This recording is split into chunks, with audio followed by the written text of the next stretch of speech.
Le comité central, par la voix du président exécutif, a proposé ma candidature pour 2025. Donc l'heure est venue de répondre. Je réponds oui.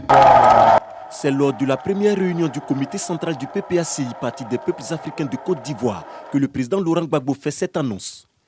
L'ex-président de la République répond donc favorablement à la demande des militants de son parti. C'est l'ensemble du parti, depuis les comités de base, les secrétaires de section, les fédérations, la direction du parti, les élus des départements, les camarades de la diaspora, tout le PPACI dans son ensemble, en Côte d'Ivoire et à travers le monde, est entièrement d'accord pour que le président Laurent Gbagbo soit le candidat. Laurent Gbagbo désigné par son parti candidat pour l'élection présidentielle de 2025. Un choix des militants qui suscite plusieurs commentaires. Laurent Gbagbo est celui-là même qui constitue le candidat naturel de ce parti qui trouve en Laurent Gbagbo les seules chances de pouvoir compétir honorablement à la prochaine élection du président de la République de Côte d'Ivoire. J'ai l'impression que ce n'est pas sa volonté personnelle.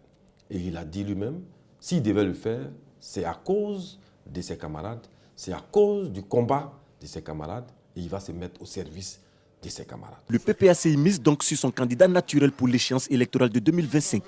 Mais le parti va devoir affronter une autre réalité. L'ancien président de la République ne figure pas sur la liste électorale actuelle.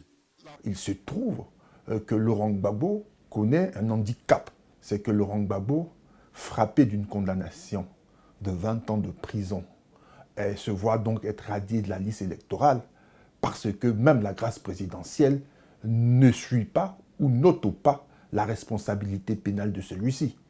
Aussi, selon l'article 4 du Code électoral, Laurent Gbagbo ayant perdu la qualité d'électeur, il ne peut donc faire acte de candidature conformément à l'article 48 du même Code électoral. C'est vrai, c'est un poids lourd de la politique ivoirienne. Est-ce que son annonce va changer les choses? Certainement pour son camp.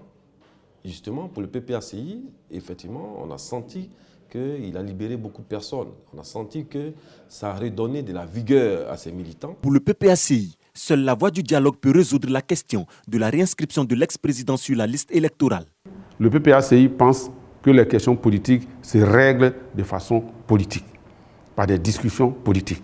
C'est pour cela que nous appelons à la reprise du dialogue politique, pour que le chef de l'État trouve les mécanismes qui lui sied pour que le président Laurent Gbagbo soit sur la liste électorale.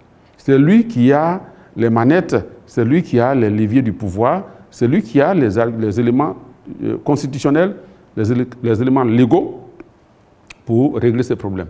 Mais pour cela, nous sommes ouverts et nous sommes demandeurs même d'une discussion pour qu'on en finisse avec ça. Réinscription du nom de Laurent Gbagbo sur la liste électorale.